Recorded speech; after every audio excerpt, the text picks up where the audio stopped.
नाजरीन आदाब, आपने देखना शुरू कर दिया है फिक्र नज़र की खास पेशकश हफ्तावार न्यूज़ बुलेटिन। आइए बिला ताखीर नज़र डालते हैं हफ्ते की 5 बड़ी खबरों पर। आलमी वबा कोरोना वायरस और ओमिक्रॉन के केसेस में इजाफे की वजह से बिहार समेत भारत के मुतअद्दिद रियासतों में रात के कर्फ्यू का नफाज या दीगर पाबंदियां आयद कर दी गई हैं। भारत में ओमिक्रॉन से मुतासिर होकर पहली मौत हुई है। मुअम्मर मरीज का ताल्लुक राजस्थान से था, जो मुख्तलिफ दीगर अमराज के भी शिकार थे।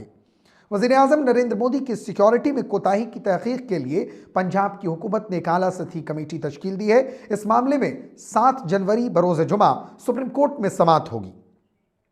गुजरात के शहर सूरत के सचिन DIDC इलाके में वाक़े एक फैक्ट्री के करीब एक केमिकल टैंकर से जहरीली गैस निकलने की वजह से 5 अफराद हलाक हो गए हैं। वहीं जनूबी अफ्रीका ने भारत को दूसरे क्रिकेट टेस्ट के तीसरे दिन बुध के रोज दूसरी इनिंग्स में 266 रन पर समेट दिया, जिससे जनूबी अफ्रीका को जीत के लिए 240 रन का हदफ मिला है। अब खबरें तफसील के साथ। जिन रियासतों ने फौरी तौर पर एहतियाती तदाबीर इख्तियार करते हुए पाबंदियां आयद की हैं, इसमें बिहार, उड़ीसा, उत्तर प्रदेश, मगरबी बंगाल, दिल्ली, महाराष्ट्र, कर्नाटका, हरियाणा, झारखंड, छत्तीसगढ़, पंजाब और केरला काबिल जिक्र हैं। बिहार हुकूमत ने कोरोना की तीसरी लहर से मुल्क की दीगर रियासतों में मुतासरीन की तादाद में इजाफे के पेश नज़र 6 से 21 जनवरी 2022 तक रात का कर्फ्यू नाफिज कर दिया है। साथ ही offline schools, cinema halls, shopping malls, club, swimming pool, stadium, gym, parks और बागात को मुकम्मल तौर पर बंद रखने का हुक्म दिया है।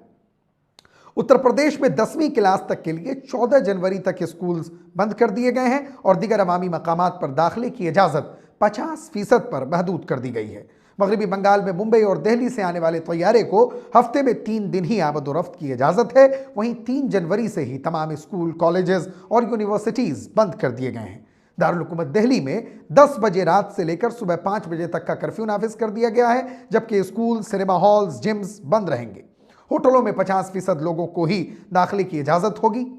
और दुनिया भर में ओमिक्रॉन से मुतासिर होकर हलाक होने वालों की तादाद बढ़कर 108 हो गई है। वहीं कोविड-19 के 37,379 नए केसेस के साथ मुतासरीन की तादाद बढ़कर 3,49,60,261 पहुंच गई है। वहीं 124 नए अमवात के साथ मरने वालों की तादाद बढ़कर 4,82,017 हो गई है। वज़ीर-ए-आज़म नरेंद्र मोदी एक प्रोग्राम में शिरकत के लिए पंजाब पहुंचे थे। इस दौरान मंजिल से तकरीबन 30 किलोमीटर कबल पता चला कि कुछ एहतजाजियों ने सड़क जाम कर दिया है। इसे वज़ीर-ए-आज़म मोदी की सिक्योरिटी में संगीन कोताही करार दिया जा रहा है। वहीं बीजेपी ने इसे कांग्रेस का खूनी इरादा करार दिया है। रियासत गुजरात के सूरत में जुमेरात की सुबह जहरीली गैस के रिसाव की वजह से फैक्ट्री के 5 कारकुन हलाक और तकरीबन 20 दीगर अफराद जहरीली गैस में सांस लेने में दिक्कत की वजह से बेहोश हो गए, जिनकी हालत नाजुक बताई जा रही है। तमाम लोगों को फौरी तौर पर इलाज के लिए सूरत सिविल अस्पताल में दाखिल कराया गया है।